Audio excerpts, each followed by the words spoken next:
This is it. It is the very... Whoops, nope. I'm doing this. It's the last, well, technically 3 days of stage number 2 in Overwatch League.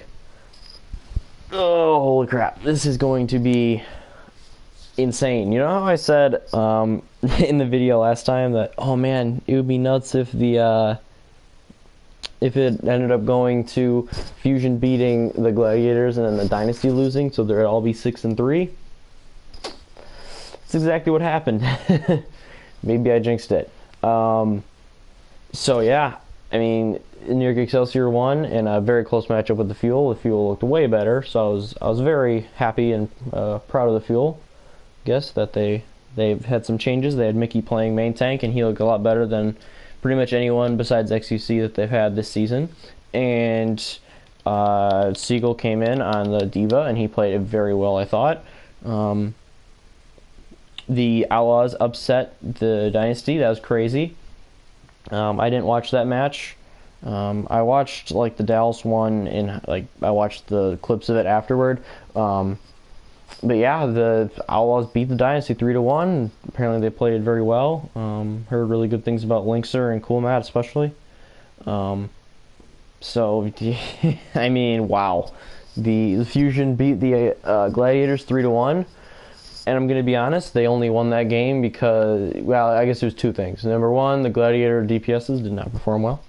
They were not very good at all. And also, Carpe had the biggest...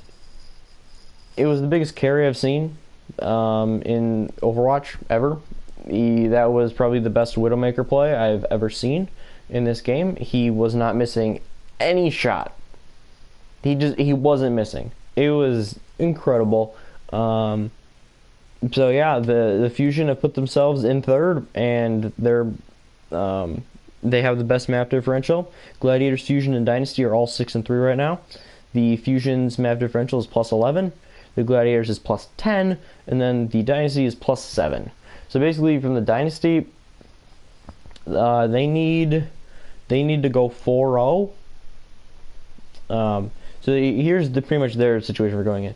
They win 4-0, and then the Fusion need to lose. If the Fusion win, the Dynasty are out.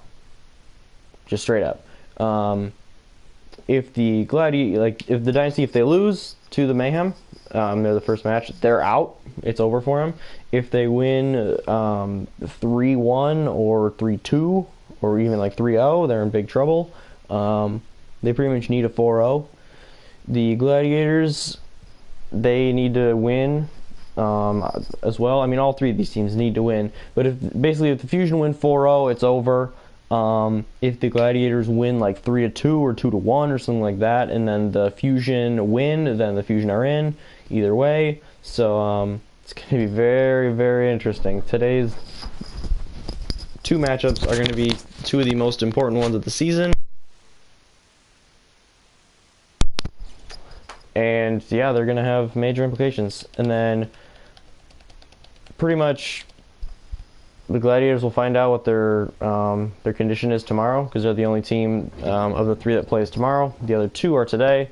So yeah, that's pretty much it for the stage 2 playoff picture. And then obviously every match matters going forward for the next 2 stages and then the overall playoffs. So going into the predictions, we got the Dynasty taking on the Mayhem in our first matchup. And this is funny because this is a matchup that at the start of the stage, if you had said, oh, who's going to win this one? Everyone would say Dynasty. Not one person would be against them in this one. But, I mean, the Mayhem have been playing a lot better. The second half of this stage, they're looking like they used to back when they were misfits. And the Dynasty have just, I don't know. Something's been off with them, especially late in stages. You saw it last stage, you saw it again this stage. They really shouldn't have lost to the Outlaws team. And they were playing a lot of their backups, I saw. Like when I watched a couple highlights, and they had Kuki in, who's not their starter. They didn't have Fleta in for part of it. They had Munchkin and Wakid in, which was very surprising. So yeah, not sure exactly why they did that. Didn't work out for them. Maybe they thought they could win even with not their best players in, but very questionable. Unless those players must be like sick or hurt or something like that. I don't know. It's very strange. Very strange. So these teams are going to be playing on Volskaya, Nepal, Hollywood, and then Route 66. Much as I like what Florida's doing recently, I'm definitely going to go with the Dynasty in this one. They really need a 4-0. I mean, if they win like 3-1, their map differential will be +9, and then they need the other two teams to both lose. And I don't think the Gladiators and the Fusion will lose. So yeah, they're in trouble. No, pretty much no other way to put it. Losing by 2 maps as well. They didn't even lose by 1. It really hurts them. I think with how Florida's playing, I think it's going to be close. And if Dynasty does play their other like B group, I don't know. It could go either way. But I'm going to say Dynasty win this one 3-1. I think they realize that they really need this. But with how well Florida's playing and with how kind of on and off they've been playing, I don't think it's going to be an easy 4-0 for them. So, I think they win 3-1, and that pretty much puts a nail in their coffin, I'd say. But yeah, this next match number 2, is going to be extremely important. I'm sure once their match concludes, they'll go right back into their room and watch every minute of it. It is the Philadelphia Fusion against the Los Angeles Valiant. So they're going to be playing on Hanamura, then they're going to Nepal, followed by Kings Row, and finishing up on Watchpoint Gibraltar. So Valiant have been looking pretty shaky lately. Stage 2 has been a bit rough for them. We've talked about their changes, putting in Kariv as more of the DPS role instead of Agilities, having Agilities be in for some maps and out for most others, and then subbing in Verbo basically as their Lucio and sometimes Mercy player. I think he's played some Ana as well. But that change, they said it's more of like a long-term change that they feel will benefit them. I'm still not a big fan of it. It's just when Kariv and Soon are both in, you have no Genji. You kind of have no Junkrat. It's just their hero pools are pretty similar. I mean, Kariv mainly plays Widow and then like Soldier, and Soon plays a very good Widow. He was showing in Stage 1, and then he's obviously your Tracer player, and with how strong Tracer is, they're never going to, for the foreseeable future, they're not going to take Soon out. That's not even going to be a question for them. So I don't know. I like the combination of Agilities and Soon a bit more. Yeah, there's not really a Soldier in the mix there that's really good. Like Agilities can play it fine, but I think that Kariv is definitely better on that hero. But overall, I like this team a lot more with Agilities in. So we'll see what they do. They kind of went all Kariv for a bit, and then they've been kind of switching in and out, and that hasn't really worked for them. So they're still a team in flux a little bit. They have the ability. They're one of the best teams in the league when they're playing their A game, and so we'll see. Right now, I think the Fusion are definitely a better team than them, though.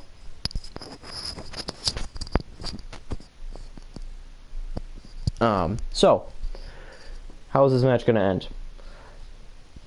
Valiant have generally been very good on 2CP. The Fusion have been pretty solid on it. So, I don't know. I go back and forth with this one. I think the Fusion take it 3-1. The Valiant, just like I said, I haven't been loving their play. I think the switching off to the off Mercy meta has kind of hurt them. And like the combination of Verbo and Unko on healer, it's good. I like it, but I don't love it. And with how well the Fusion were playing, I don't know. We'll see. The one thing that does factor in, the Fusion, I'd say they got very, very lucky in the Gladiators matchup, because maps 3 and 4 were two, Hollywood and Route 66 are two of the better Widow maps in the entire game, so they got lucky there in the map pool, and those are maps that the Gladiators haven't really excelled on. So I think that was a large reason why the the match ended like it did. And on this one, they do have Watch Point Gibraltar, the last one, which is a very good Widow map, which I think the Fusion will have an upper hand on.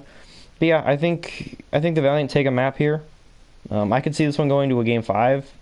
I mean, it just, which Valiant team are we going to see? If they come out and Soon's really on fire and that opens it up for Kariv, and Kariv will start destroying, and then there we go. But if they run the Carpe Snillo duo and they kind of shut down Soon a bit, then I think the Valiant are in real trouble and there could be a sweep. And as a Gladiators fan, I'm praying to the gods that our fellow LA team helps us out. And I mean, if they just beat the Fusion, that would be great. But yeah, we'll see. This should be a very interesting matchup. Two teams that are very good but inconsistent at times. And then match number 3, you got the London Spitfire against the Shanghai Dragons. It's going to be brutal.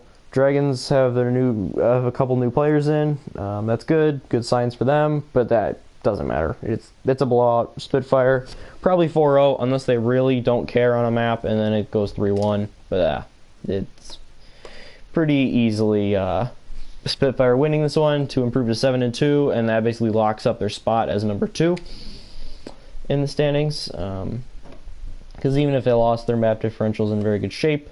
So yeah, I won't even really talk about maps or anything there. It's going to be pretty brutal. Then Spitfire playing again. They're playing their last match of stage number 2 before the playoffs against the Fuel. First matchup of Saturday. They're playing on Volskaya, Lijiang Tower, Hollywood, and then Route 66. So the Fuel, they had their lineup changes like I talked about before, and they looked really good. Their communication seemed a lot better. They played a clip, and the communication wasn't like huge on it. It wasn't like, wow, that's great, but it was solid. It was like a solid pro team communication. So much better than the previous match. So they also had Rascal in at all times. It was the Rascal Effect duo, and I kind of feel bad for AKM because he just signed with them. But with this team, I feel like there's a couple of maps they could use him on. Maybe Hanamura. They've been playing Rascal on it, but I think AKM's a bit better from that because it's a good soldier map. And a couple other good soldier maps maybe you think about him in. But other than that, Rascal's just way better at like a lot of different heroes than him. He's a better Pharah, he's a better Genji, he's a better Widow, he's a better did he go over that Hanzo?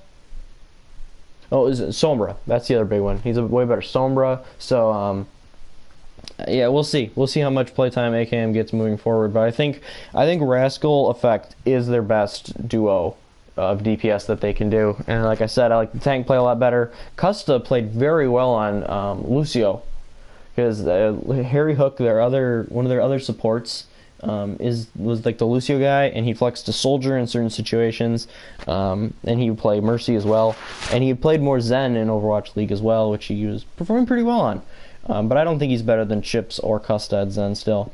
And so yeah, seeing Custa, who is a Zen main through and through, having some really nice plays as Lucio, was pretty impressive to me. I thought Chips performed very well against the Excelsior on Zen. Like, yeah, he got picked at times, but it's like, you're Zenyatta. You're playing against Sabiolbi in the Excelsior. You're gonna get picked. It's like, there's no shame in taking deaths as Zen in that situation. But I thought they did a pretty good job of keeping him up, and he did a good job of getting good discords in and healing when he needed to and all that good stuff. Their ult economy was generally pretty good. There were a couple of times where it got rough, but overall, me and pretty much I think everyone else that watched that match were very impressed with Dallas. That being said, I don't think they beat the Spitfire. Could they take a map? Yeah, the Spitfire kind of struggled, especially on Lijiang Tower. That's the one that I kind of look at as like, I think the Fuel could definitely take that, but I think the Spitfire will turn it up in the game 3 and 4 and take the series 3-1. But yeah, if Fuel fans, you got reason to be optimistic, honestly, moving forward. I mean, taking the Excelsior to the brink like that, the second best team in Overwatch League. You know, I'll get to that in a little bit. But yeah, I'm going to say London Spitfire, 3-1 in that matchup.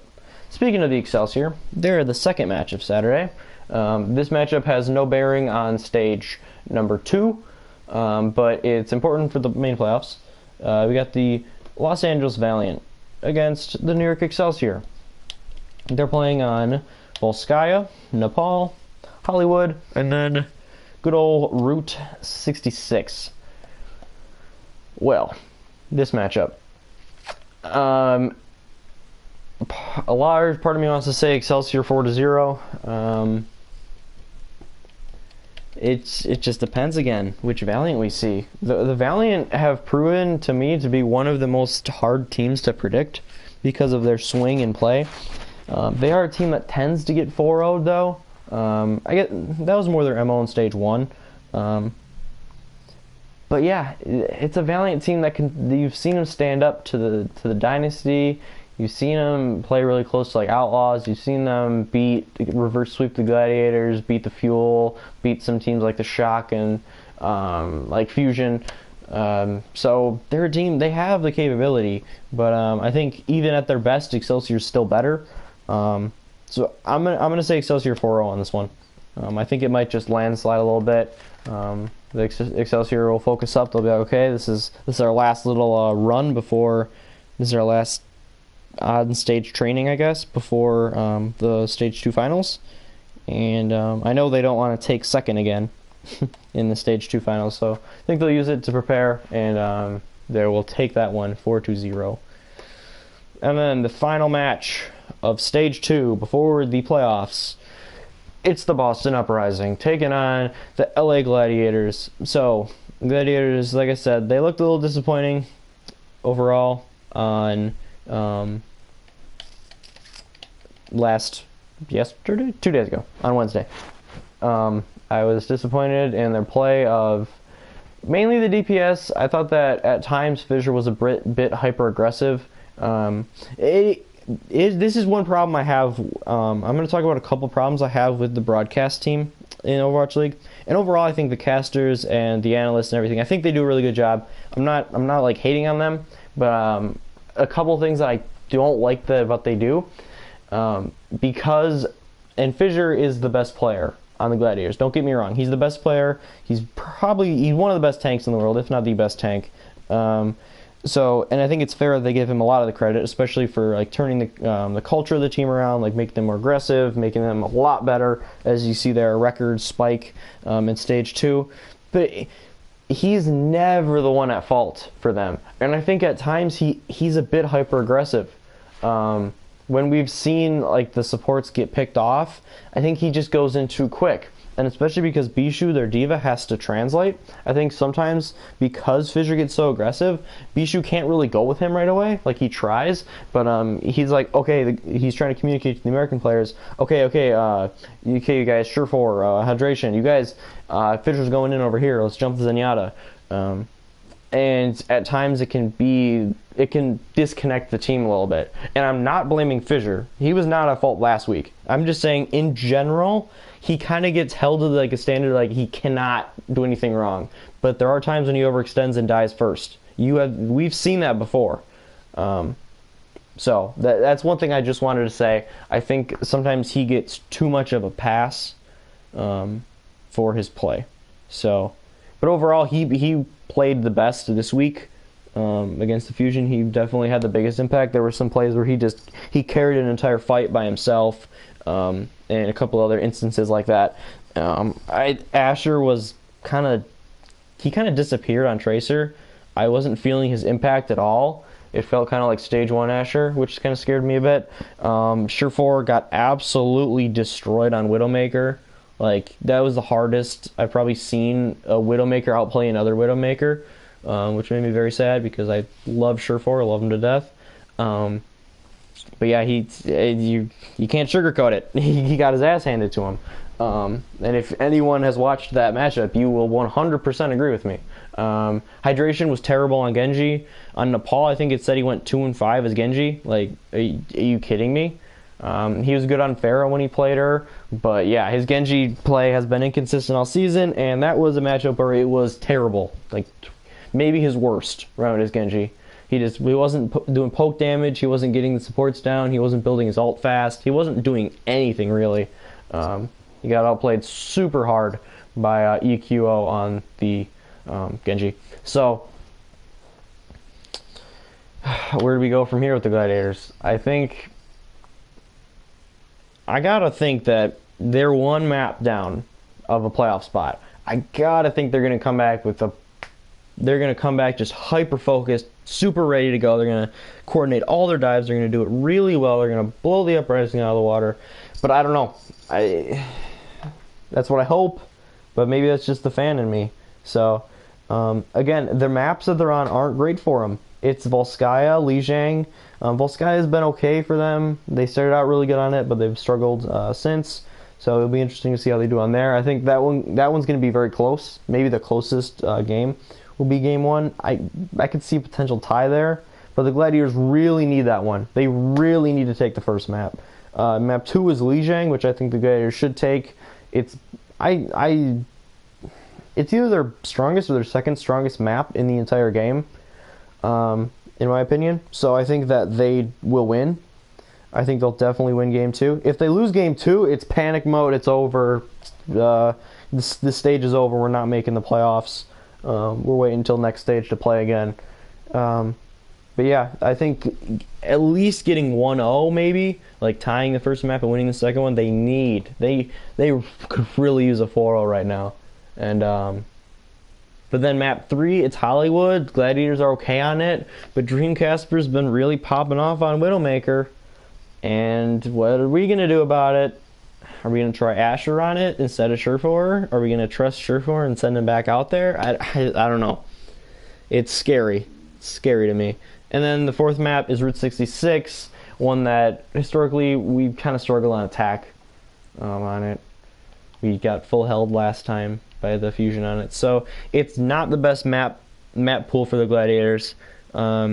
Maybe if we were seeing, especially if like map 3, if map 3 is King's Row, I think they're in good shape. But since it's not, this could get really dicey. I'm gonna say it's Gladiators taking this one. I think they've looked better all stage than the Uprising, and they really need this one, so I think they'll take it. Unfortunately, I don't think they'll take it 4-0. I think they'll take it 3-1.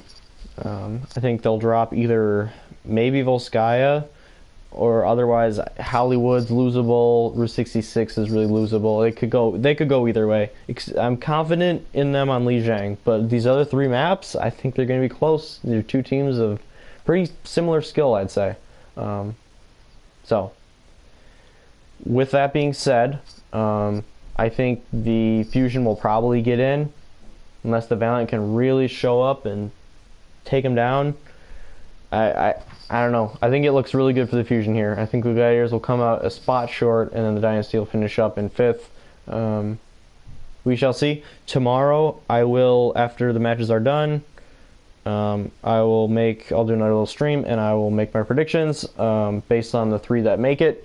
Excelsior, and then Spitfire, 99.9%, and then whoever is the last team, whether it be the Fusion, the Gladiators, or the Dynasty. So yeah, that's about it for that. And then the one thing I'm going to go back to before I end the video, I mentioned before, Ignore Excelsior, second best team. Now you might be saying, wait, Glenn, wait a minute, you're crazy. You're acting crazy right now. Look at their record. Their record in the season, they're 17-2. They're 8-1 on the stage. They got a map differential of plus 21. Just this stage. It's their plus 42 overall. Who's better than them? Listen, because of the stage 1 playoffs, even though the London Spitfire are 13-5, their regular season record, their map differential, not as good as the Excelsior. They've dropped more maps, they've lost less maps, or they've won less maps, they've lost more, they don't have any ties in the season. Their map differential is only, I say in quotes, plus 29 instead of plus 42. But I think that the London Spitfire are more of a... I've always talked about their inconsistencies. They like to play their B team a decent amount, and that has resulted in, I think, a couple of their losses, or at least map losses, that they wouldn't have suffered if they had their A team out there. But when this team, when they have everyone out there, when they have Gesture, on the Winston, when they have Fury in on the Diva, when they have Prophet and Birdring on their DPS, and then when they have Badoshin and Nuss, that team has proven to me, because they beat the Excelsior in reverse sweep in the first stage, because they've swept the Seoul Dynasty twice, they're the best team in the league until the Excelsior beat them. If the Excelsior beat them in the Stage 2 finals, if the Spitfire beat Gladiators, Dynasty, or Fusion, and then they go head to head and the Excelsior beat them this time, then I will admit it. Excelsior is the best team in the league. But until that happens, I still think the Spitfire are the best team when it counts, in the high pressure situations, when it's all on the line. I think that they're it. They're that team.